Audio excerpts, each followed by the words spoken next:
This time, for reasons that we'll see as we go through here, I'd like to give you just a teeny bit of my background, and you'll understand why as we get towards the end. I'm a graduate of the University of Utah over here, and I had an advanced degree in laser Doppler physics. When I graduated, I couldn't get a job anywhere. Now, this was back in 1970.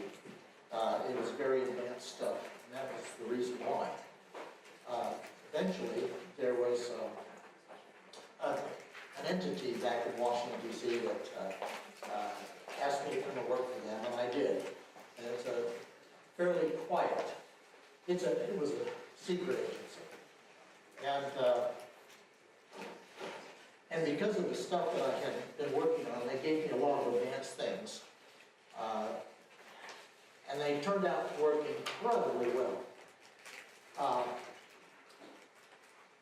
20 years had passed. I left after 5 years. 20 years had passed, and I started noticing a lot of this stuff was becoming commercial. And today, you won't go through this day without using stuff that was developed in that area. And the point of that is a lot of the things that we're going to talk about are things that have already been being worked on by various groups. Okay? Now with that, let's see if I can make this thing work. Yep, it's working.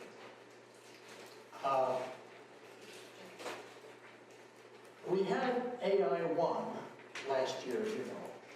And what I did there is to go through kind of like a school book, what is AI? And I'm not going to repeat that, but I am going to summarize it for just a few minutes so we can kind of all be a little bit on the same page in that regard. And then with that, a few current kinds of things in the world of AI, but I don't want to try to repeat things that you'll see on television and on the radio and whatever. More in particular, we're going to be doing that. And we do have a 1 o'clock window that we're going to try to work through. But anyway, artificial intelligence. It's there. It's in your handout in more detail on the handout pages. Let me just say quickly, artificial intelligence is where we have taken and programmed a computer to do something that a human normally does. And that something is generally one thing, or a few things like unto it. Okay? And that is called ANI, simple artificial intelligence. And that's where we're at. Down the road a little bit, there's a view that we'll be able to program this computer so that it can do every single thing that a human can do in their mind, with their mind, not climb a tree, but you understand. And that's a scary thing to a lot of people. That is called, it's been talked about and it's being worked on by a lot of folks. It's been talked about for a long time. It's called the singularity. One of the brightest minds in our field, and we're going to hear from him a little bit later, is that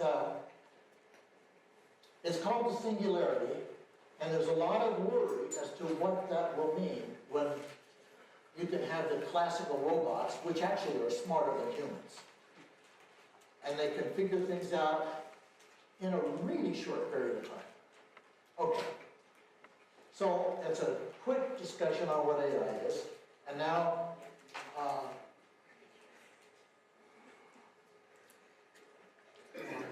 hopefully it doesn't hang up on me. Something that came along a few years back was machine learning. And with and before that, AI was looking at it was going to fall away. Machine learning is where we can program the computer with lots and lots of data and some algorithms. An algorithm, simplistically, is like a recipe. And then turn around and say, okay, machine, go figure it out. Or do the job. Or build the whatever. And that is working incredibly well right now. And then there's one other piece, and then let me just call it deep learning. And that is about the same thing as machine learning, except the model is the human brain.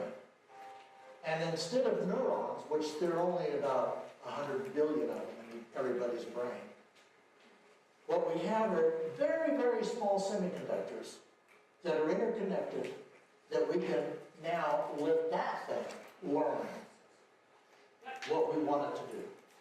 Okay, that said, we're moving. That's the background.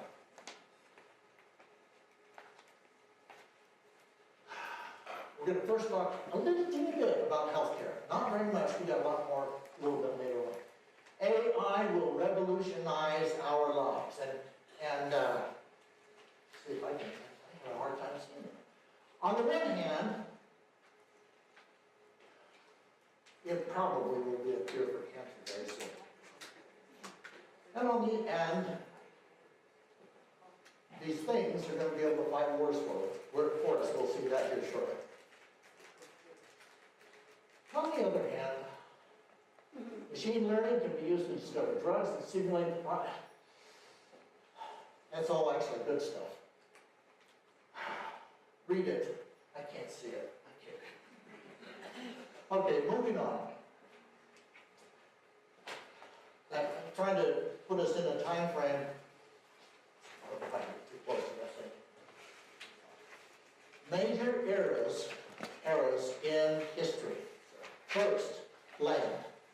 Way back in time, ownership of land was very important. I remember reading where Abraham brought some of his sheep across a piece of land, and other folks owned it, and they had power. Those time frames, land was powerful.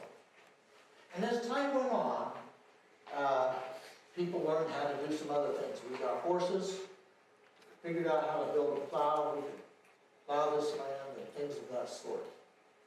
Now, time has moved on, and machines tend to do everything in terms of things like we used to think of land. And we're on the edge of moving into another world. And that world, a lot to do with AI, but it's a world of data.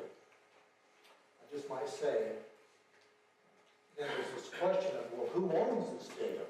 And that's really not understood too well right now. 90% of all the data that exists on our planet Earth has come within the last 2 years. And it will grow 40 times that in the next 2 years. And then there's the question, well, where is it and who owns it? Now, I put 2 slides together, and this is the second one. And it has to do with, as we go down the road, what are some of the things that's going to happen, especially to younger people. One is the issue of emotional stability. We will have a hard time with it. We have a hard time with it now to a degree. There's this issue of depression, anxiety, and we hear more and more about it as time is moving on, and it will become even more so. Let me try to explain a little bit why. When we raise the kids and they're coming up like this, and we send them off to school, one of the things they learn in school is how to deal with other people. And the schools are getting better and better at trying to teach kids how to interact with each other. And that will help out in the world of emotional stability. Our working world is going to be changing a great deal in the very near future. Okay, that's that issue. People who are in the workforce, they're going to have to retrain many times. I remember my father, he had a career that span from when I was born to when he passed on. It was about 50 years, and it was one job, or attempted to be one job. When I went into the workforce, I had technology as my background, but I was able to work in about 4 very different worlds in my career. And we now talk about how people have to be retrained all of the time to be able to keep up with the technology that's going on. And more people will become irrelevant than what we have on our planet right now. And to me, that is very bothersome. Okay, just a touch. We had this slide actually before. What I wanted to talk about for just a moment was, well, we all understand and we know, we hear about, I just connect to the cloud and we'll figure it out. Get on the internet, connect to the cloud, whatever you hear say. And that's kind of what that is. That cloud is just a bunch of high-speed telecommunications lines. They are fibers, optical fibers that carry lots of information. Hundreds of millions of times more information than when I was a small person using a telephone.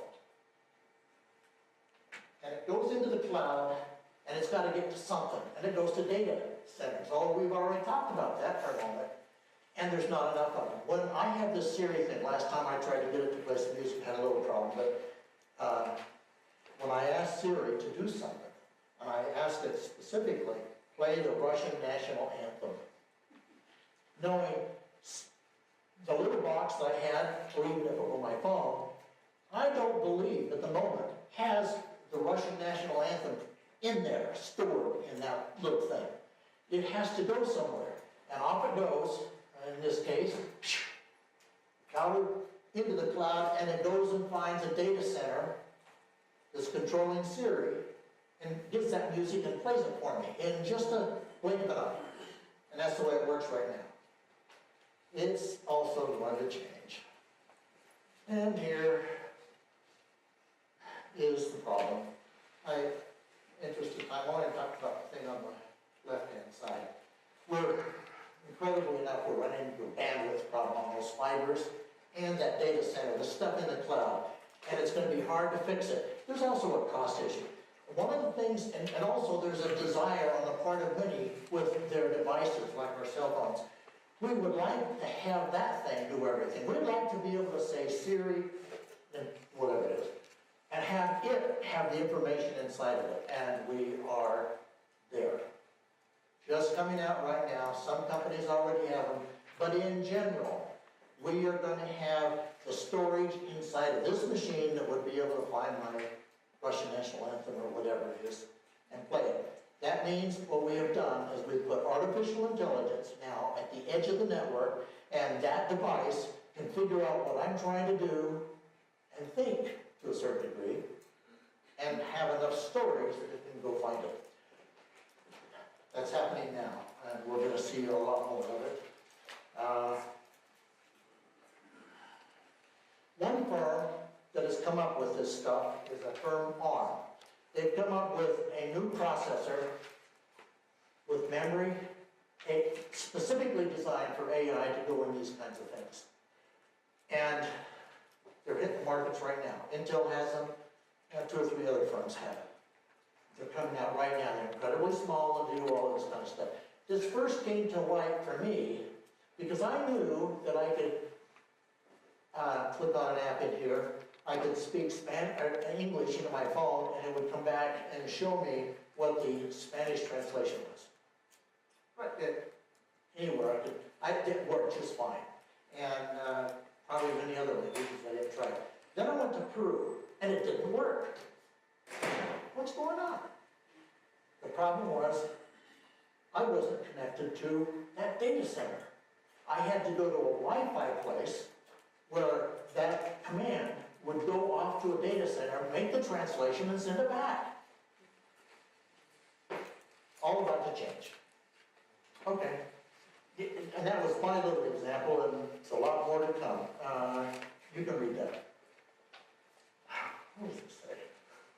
Oh, and as these new AI telephones and all come out, of course they have cameras, and one of the neat things they have is this little feature. You take a picture of the toddler, and you want that picture to show up the toddler really well, so you can make everything else go in the background. Meaning, AI in that machine is smart enough to figure that out. Cool, I think.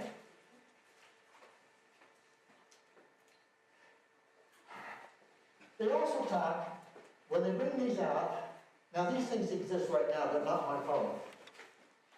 If they're going to be able to do something else, you take this picture, and this machine will tell you who all's in it.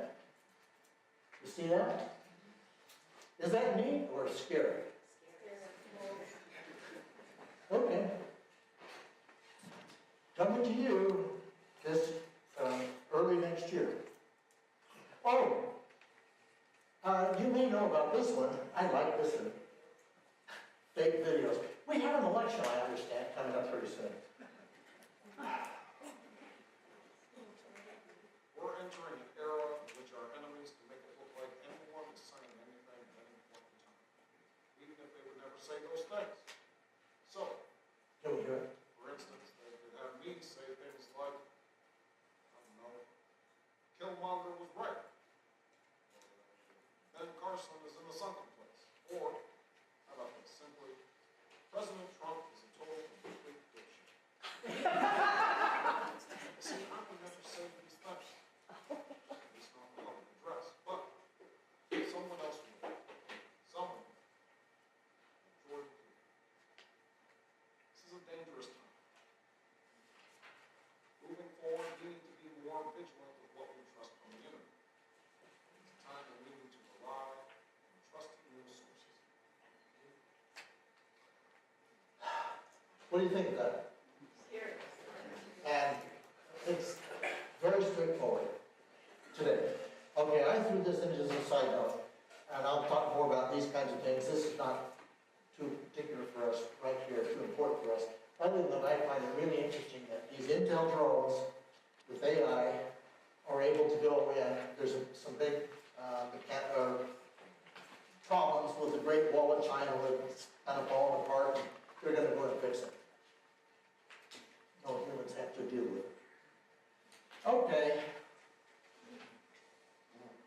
I didn't have this robot before. I can't afford it yet. But last year, the year before, Japan came out with Pepper. And it's introduced in 2014. It was, they had 1,000 of them. They were sold out in 1 minute. Now, let's see. I'm just going to let you read some of these things. But this bottom stuff, it helps out their person who is dealing with their emotions, and it presumably also has its own emotions.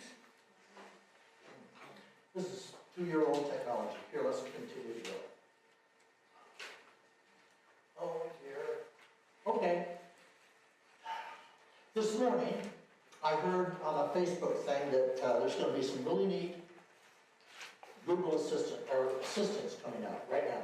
Well, they're almost all out.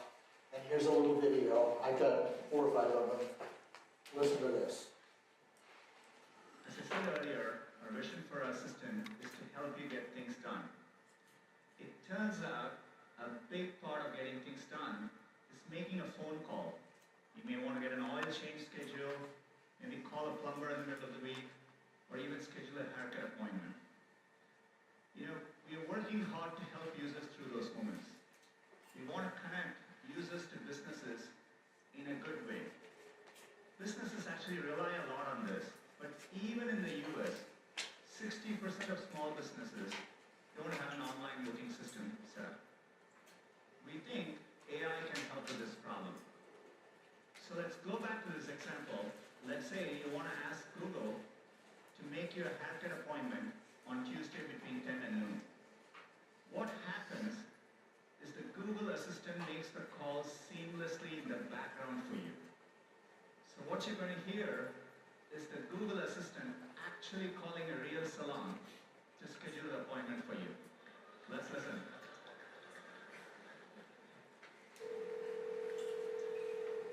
Can I help you? Hi, I'm calling to book a haircut for a client. I'm looking for something on May 3rd. Sure, give me 1 second. Yeah, what time are you looking for around? At 12 p.m.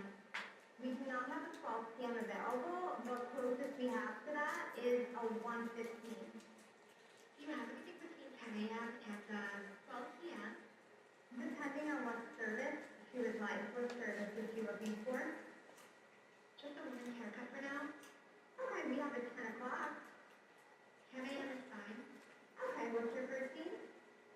The first name is Lisa.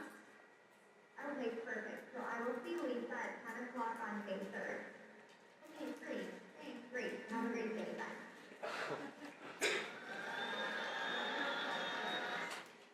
What do we think of that? Pretty neat? Highly marketed this morning. It'll be all over the place here, early part of next year. I threw this in just as a side note. Many of these assistants, and a lot of the things that we see on the internet are females. Why? And female personalities, it is said, are not threatening. There's probably truth to that. Okay, let's go on. Okay, now we're to the bigger stuff. We're going to start with something called nanobots. How many have heard of it? One? Okay, two. Okay, here we are, nanobots. Hold on a minute, I can't remember. Okay, here we are. Here's a little nanobot. Oh, here's another one. Oh, here's a swarm of them down there. Now, let's see. Oh, gosh, I'm in trouble. Because I don't have this memorized and I can't see the screen. Oh, there we are. They're very small, self-propelled machines, especially ones that have some degree of autonomy, and they might be able to reproduce. Okay, continuing on. Come on. He's not impatient at all. Okay, their diameter is about a micron. There's kind of a reason for that. Red blood cells are about a little bit bigger, 5 to 10 microns. There would be a question, why do we call them a nanobot? Because they're really 1,000 times bigger than a nano is. And so the reason for that is that a lot of the stuff that we put inside of these things are on the order, or would be measured in microns, or 10 to the minus 9 meters. I think in your book that you have what the size of a human hair is. All of this is smaller than a human hair. Okay? And we have one more that did it. Oh. Can these things, if they were put in the body, kill cancer? We're going to talk more about that, okay? Here's something that recently came out of China. A group of nanobots. It's a little video, and they're in a swarm, a lot of them. They are controlled without too much trouble from the outside with the magnetic field, but we'll talk more about that. Okay, I'm going to jump. They can deliver drugs. Let's try it. In a small computer, they can introduce things into living things. This is a cockroach. And they operate in delivery. They operate by going in, and the DNA, there's a DNA fold or roll. And this DNA roll is told to unravel and deliver medicine or something to the thing that it's in.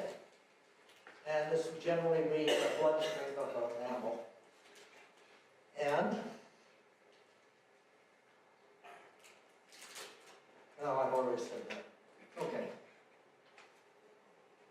And there's our little cockroach. But what about a mammal? That's in your machine, or in your handout, you can see that there's a mammal coming, and there's this cute little mouse. And this cute little mouse has been given some cancer. So it's on a test situation. And then the mouse has been injected with millions in a small package of nanobots to go fight the cancer. AI is used to be able to figure out what's going on inside of this cancer, inside of this mouse, find the cancer, and then let the controllers of all this release stuff to kill the cancer, and they were 100% successful without bothering anything around it.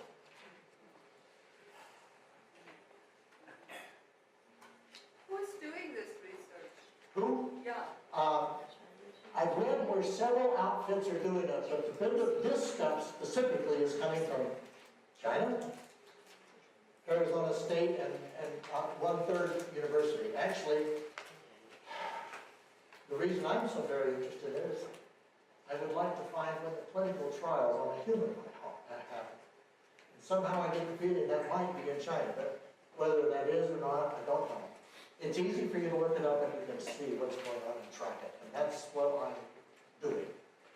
Okay? One of the problems is how do we manage getting these things around? The best way that we've seen so far is kind of like we saw back there, is that on previous slides, is to allow a technician to have a magnetic field, and the nanobots are magnetized, so they can move around on the skin, the technician can, and allow the nanobots to go to the right place. That's one of several ways. We've tried putting batteries in them with limited success, and that kind of keeps their size big. Another thing, oh no, I'm so sorry. Yeah. Anyway, another way is that we get the bloodstream. There's some things that we can do in the bloodstream that allow the bloodstream itself to power the nanobots to their designated place. A lot of work needing to be done on that one. I've kind of summarized these few points, so I'm going to continue on. Yeah, same thing. And same thing. This is your reading material for your test tomorrow. Okay, what I'm really trying to do, I'm sorry, is I'm trying to make sure that we don't run out of time here. Now, we have a short video. How did I do that? Okay. I'd like everybody to be able to hear this. Now, reset. Can we turn the volume up on this at all? Can you hear it back there? Let me start. Okay. We need to see what we can do on this. This is important. Let me just explain. Oh, I've got to go backwards one. Ray Kurzweil. Okay. Explain and then mute your microphone and then we'll turn it up. Okay. Ray Kurzweil is the director of engineering at a place called Google. He probably is one of the most well-read, biggest publisher in this field that we're talking about through all of this at this point in time. Okay, and here we go. Did I mute? Yes. Okay. Go ahead and hit play. And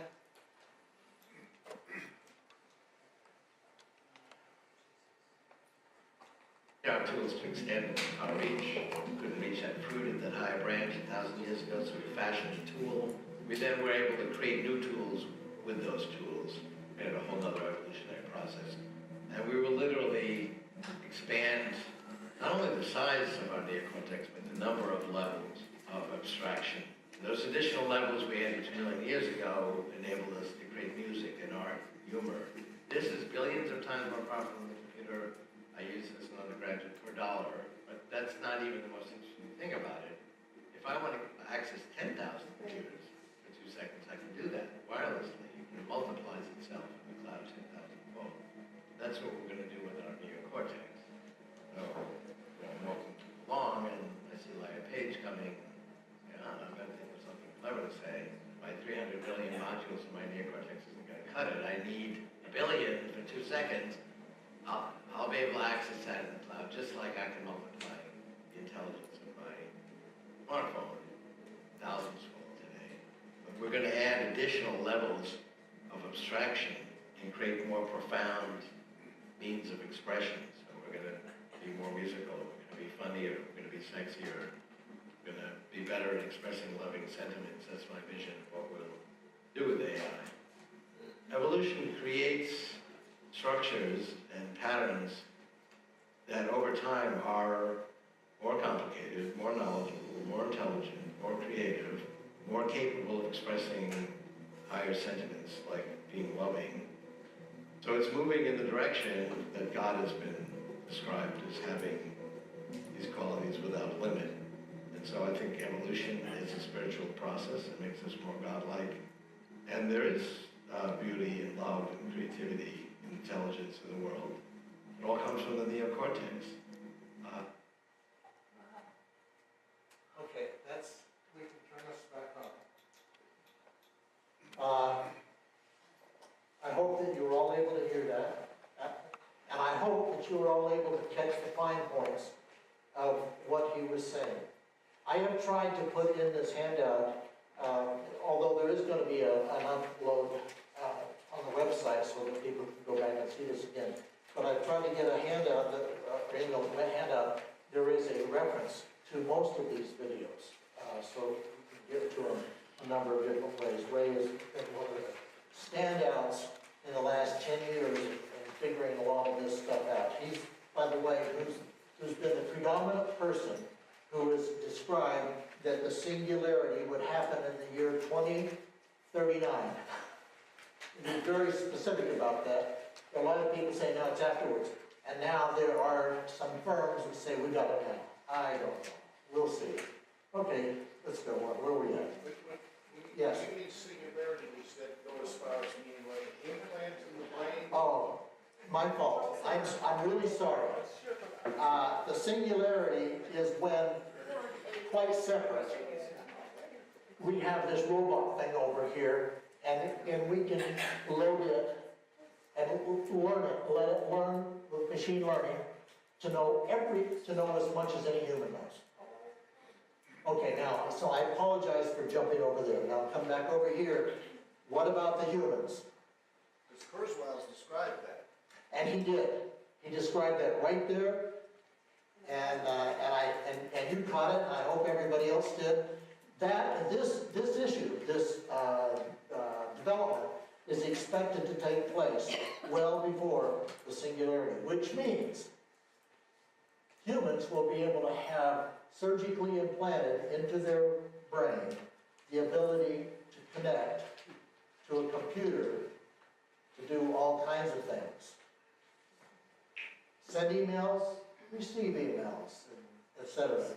He needed to think of something quick to say to a friend coming down. Boy, do I need that down the path, so you can think faster. Okay, I'll just throw this out right now, and that is, when you think about that, okay, where does public education go? Right? And that's one of the reasons at the get-go I came around to emotional stability. If it is the case that I can download a whole education in minutes, where does that leave that person relative to everything else? And I don't know. We're early on, a little bit. This part I wasn't certain, I read a little bit about this. He's talking about the implant, so we go out and get some information that you need and then spit it out. Does he also think, what you just said, that you can go out to the cloud or wherever and get a whole year's worth of education in physics and have it actually remembered in your brain? Yes. Would you repeat the What's the question? Okay, good point. That the second part of that was, does Ray suggest that a person could go out to the cloud and get an education on, let's say, on physics, and be able to put it in the brain and remember it like you could remember your mother's name or something like that? And Pardon me? apply it? And apply it. Now, first of all, when I went over this, I was just talking about things like nanobots to go into the body and go find cancer and kill it. And it looks like we're going to be very successful with that in the near term. That's a really neat thing. Second thing behind that is Alzheimer's. Those two really neat things. Now, taking a little bit of a turn here and going to look at some of the other things that we are looking at. And our friend, we all know him well, Elon Musk, is right at the top of this. Okay, let me go into this a little bit further. Oh, speaking of which, humans must merge with machines or become irrelevant in the AI age. We give that credit to Elon. Become like house cats. Now, it wouldn't be so bad if they were my house dog, but house cat? No. Okay, I'm being funny. A little skeleton of the human brain. I'll let you think about why am I doing it? Why? And I don't know the answers to this, but here's some money. Neuralink, which is Elon Musk, they funded $27 million to go right after this, and this is to put a wrap inside the brain that will have electrons go into the brain and be able to feed in and read out information that you could to a computer. Now, if I did that, would I want that computer to be a great big database in the cloud? Now, think about it. Here are 3 other companies, IBM, Facebook, and the Soviets are working on it as well. That's the last one. Okay, now, there's a nice little video here, and we'll try this again. John. I'll go silent. The goal of this company or work is to merge man with machine, fusing human intelligence with artificial intelligence to bring humanity up to a higher level of cognitive reasoning. Without this technology, Musk argues that humans will be unable to keep pace with advances in artificial intelligence, and that humans will become the intellectual equivalent of the house cat. So far, Musk has been calling this brain-computer interface technology Neuralace. In essence, Neuralace is an ultra-thin mesh that is implanted into the skull and forms a body of electrodes which are able to monitor brain function. It's not entirely clear at this time how far along the technology is in its development phase, but eventually, Neuralace should enable humans to upload or download information directly from a computer, just like Neo from the Matrix. In a matter of minutes, you too could proclaim, "I know Kung Fu." Show me. In order to insert Neuralace, a tiny needle which contains a rolled up mesh is placed inside the skull, whereby the mesh is then injected. The mesh unravels upon injection, encompassing the brain. Gradually, the Neuralace will integrate itself with the human brain, creating the perfect symbiosis between man and machine. So far, Neuralace has been tested on live mice. Upon autopsy, researchers found little negative consequences associated with the insertion of this mesh-like structure. However, I'm not sure if I want to be the first human volunteer. This technology sounds amazing. The ability to hook our brains up with machines and thereby enhance human intelligence could open up whole new worlds of possibilities for our species. It could even be the catalyst for the almost mythical technological singularity. More on this at another time. Some critics are raising concerns about the ethical and real-world implications and consequences of this technology. For example, in a world where everyone's thoughts are connected to the internet, how would this affect our personal privacy? Would authoritarian governments seize upon the opportunity to spy on us, or even take control of our minds? And what about computer hackers?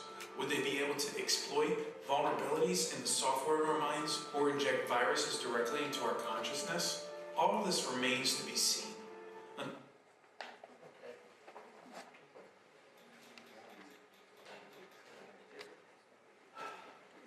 All right? Yes.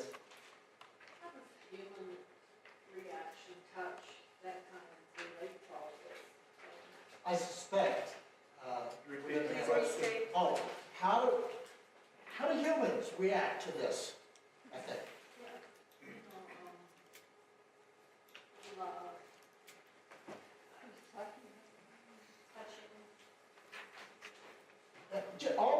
emotions, love, touching, feeling, empathy. I don't know the answers to those things at the moment. I don't know. And I'm sure there are a lot of people struggling with it. I have a couple videos. I think we'll be able to get there to touch this issue a little bit.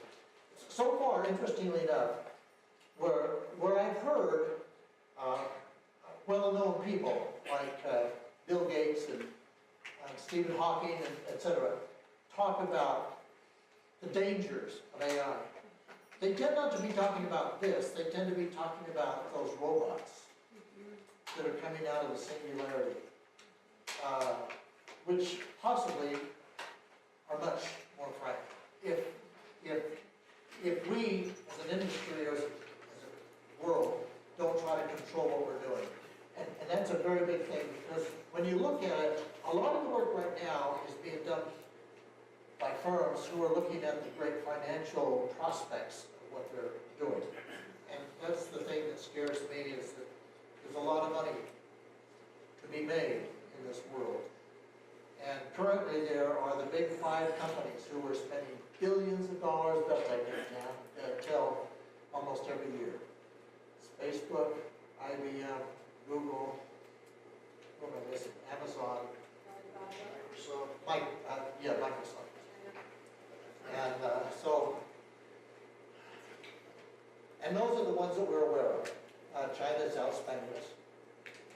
Okay. Steve, you want me to shut up? A few more minutes, okay, and we haven't got to the big stuff yet. Okay, here we go. Oh, if it's all right, I'm just going to skip Steve Hawking. Very, very interesting, but okay. Come on. Okay. Well, you can all maybe see this. The United States, Russia, and China are all developing nano weapons. The work is classified beyond belief. Intel is shipping now. One of the problems we've had is, how do we get this smart chip down small enough that we can use it in some of these kinds of things we're talking about, including the memory. And then last, I'll read it.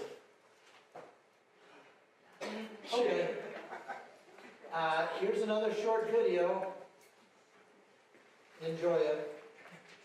Well, we have to follow with another video right now. I've got to do that. Okay, here we are.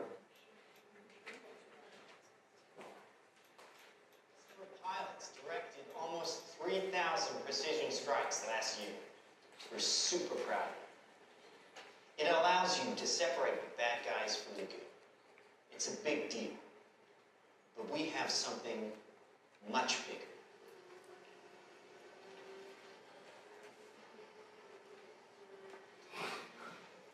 Your kids probably have one of these, right?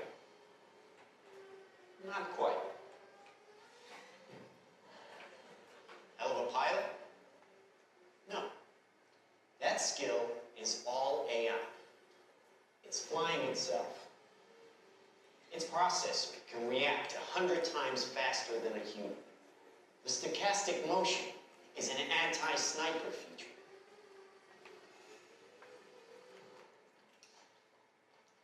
Just like any mobile device these days, it has cameras and sensors, and just like your phones and social media apps, it does facial recognition.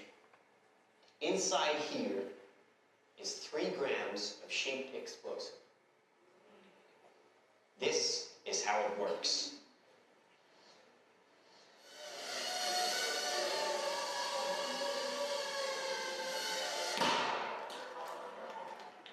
Did you see that? That little bang is enough to penetrate the skull and destroy the contents. They used to say guns don't kill people. People do. Well, people don't. They get emotional, disobey orders, aim high. Let's watch the weapons make the decisions. Now trust me, these were all bad guys. Now that airstrike of surgical precision. It's one of a range of products. Trained as a team, they can penetrate buildings, cars, trains, evade people, bullets, pretty much any countermeasure. They cannot be stopped. Now, I said this was big. Why? Because we are thinking big. Watch. A $25 million order now buys this. Enough to kill half a city. The bad half. Nuclear is obsolete. Take out your entire enemy, virtually risk-free. Just characterize him, release the swarm, and rest easy. These are available today. We have a distribution network taking orders from military, law enforcement, and special... I'm stopping it, I'm sorry. Is that for real? Was that a company that's...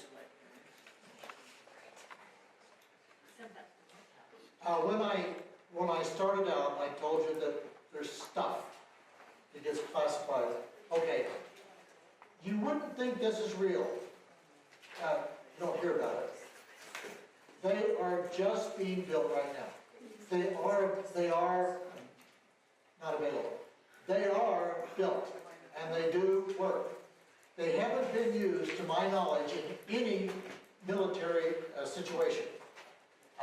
And the one I stopped on was, and generally, that video was simulation, a thing to kind of show the concept, but it was more on the things that could be done. Okay? Was that guy work for some company, or was that just... And he, I don't know. I think, I don't know. Okay? That's amazing. Yes. Now,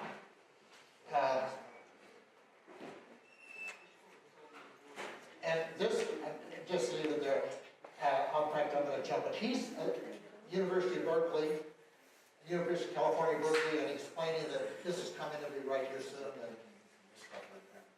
Okay, I'm jumping now to yet a new topic. Can you make a brief comment about how, if that actually were ever realized, how that would be kept out of the hands of criminals and terrorists? Because I'm not aware of any weapon that has been kept out of the hands of criminals and terrorists. And if you consider Pakistan an aberrant nation, they already have nuclear devices, and North Korea does. So, I think if Darwin were listening to this, he would include this as an example of how evolution produces advantages to individuals and disadvantages to species. Exactly. Yeah. Very good point, and the answer is I don't know. And the only thing I've heard so far is there's a fairly straightforward way to protect yourself if you're in a vulnerable area: carry chicken wire. I read just recently that China is spending 1,000% more than the United States government is. I mean, it was like this and that. Yes. Now, the point was that China is spending a lot more money on this technology stuff than the United States is. The United States as the government has not looked at it, best I can tell. However, the Big Five out there in Silicon Valley, they are spending probably more than anybody, total. And their work is out front, so far. Okay. I apologize for bringing this up, the one that I have. Oh, darn it, we have 10 more minutes. The one in front of us is actually a little more worrisome. Okay, I'll touch it. Okay, the issue is it possible to modify the weather? Now, no, I am not talking about global warming. I'm talking about things like creating that stuff for the northern lights. and a little bit more associated with that. And there's a, before I do this, how many have heard of HARP? Oh, 4 or 5, okay. This is under the world of HARP. You can easily go out and research the heck out of it. I'm not going to try to spend the time to go through the 2 videos that I have on this. The idea is that the federal government funded a project called HARP about 15 years ago. And the purpose of this project was to build an atmospheric radiation device that they could use to send beams that would get to water for the purpose of improving communications to submarines. Okay? Using, and the communication submarines would use VLF and low frequency waves that are low. Okay, so now, the initial frequencies they're using are up in the high frequency range to get up into the ionosphere, then they bounce back to the Earth and go from there. They found a lot of things they could do. But one of the things they found that they could do is to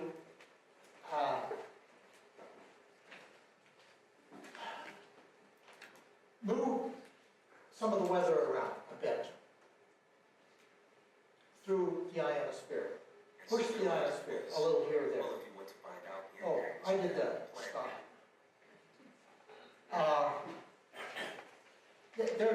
There's a lot of people who would say, no, it's just a conspiracy theory. I don't myself believe that. I think there is basis to this.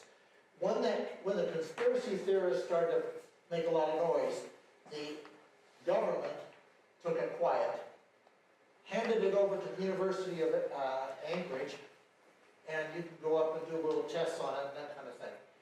There are 6 sites that I'm aware of in the world that do this. One's up there, another's in Russia, and another one is in Europe, and then there's 3 small ones. It's apparently the case that there's some entities who have built some portable ones, huge. They're pulled around by tugboats in water. Okay.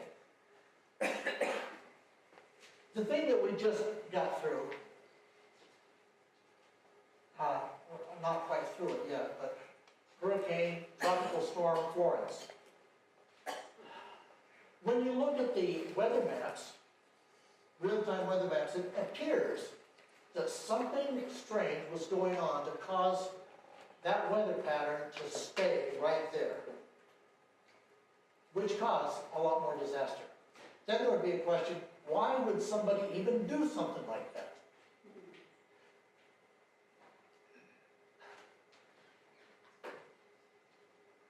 I have trouble with that, and I have trouble with this whole thing Steve knows about even talking about it here. So, as a consequence, I'm going to stop on that, not for the whole thing, and I'm going to take you to one last little video, if I can get to it, that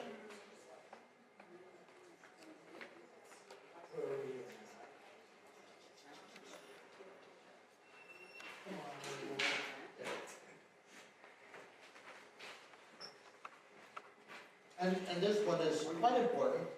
It's going to take about 5 minutes. Relax, enjoy it. Did you turn your mic off? Oh, thank you.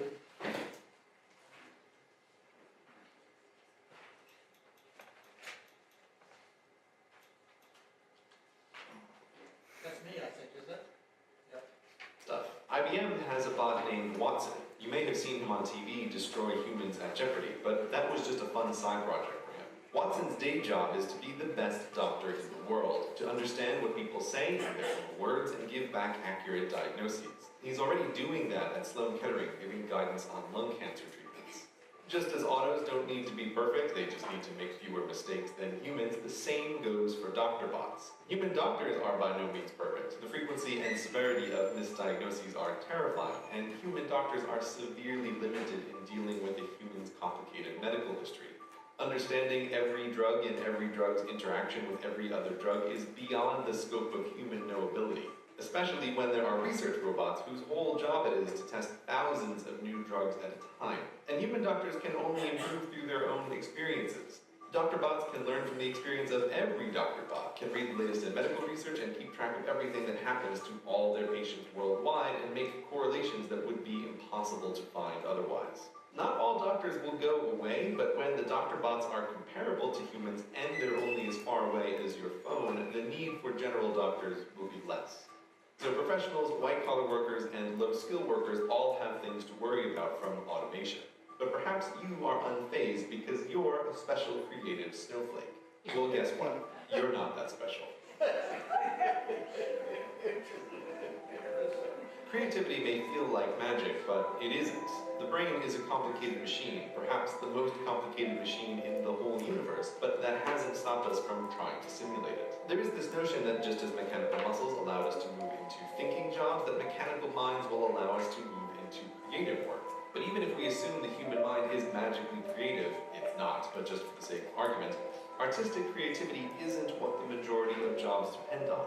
The number of writers and poets and directors and actors and artists who actually make a living doing their work is a tiny, tiny portion of the labor force. And given that these are professions dependent on popularity, they'll always be a very small portion of the population. There can't be such a thing as a poem and painting-based economy.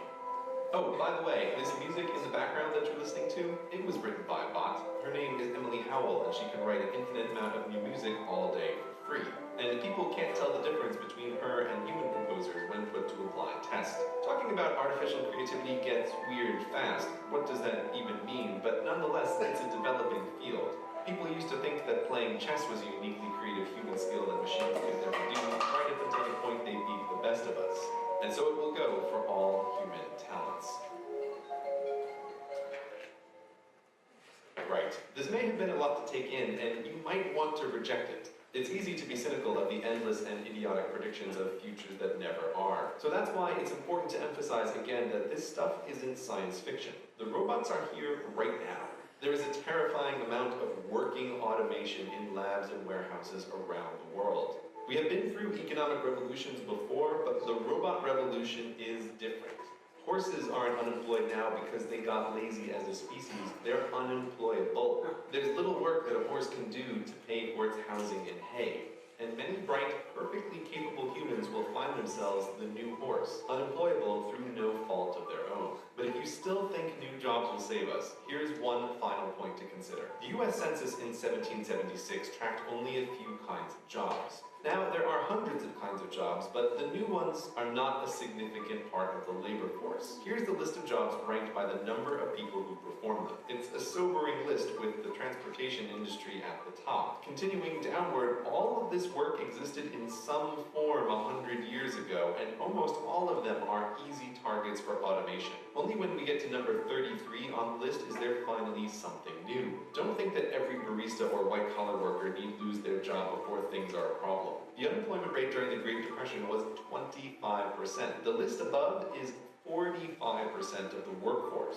Just what we've talked about today, the stuff that already works, can push us over that number pretty soon. And given that even in our modern technological wonderland, new kinds of work aren't a significant portion of the economy, this is a big problem. This video isn't about how automation is bad, rather that automation is inevitable. It's a tool to produce abundance for little effort. We need to start thinking now about what to do when large sections of the population are unemployable through no fault of their own. What to do in a future where, for most jobs, humans need not apply.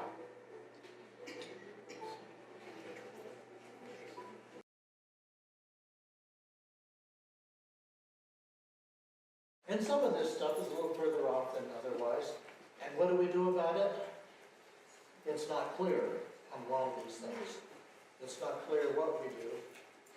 It is troubling, especially in a world that we live in, a country that has all kinds of difficulties, and those difficulties seem to be around the world too. And this may just make things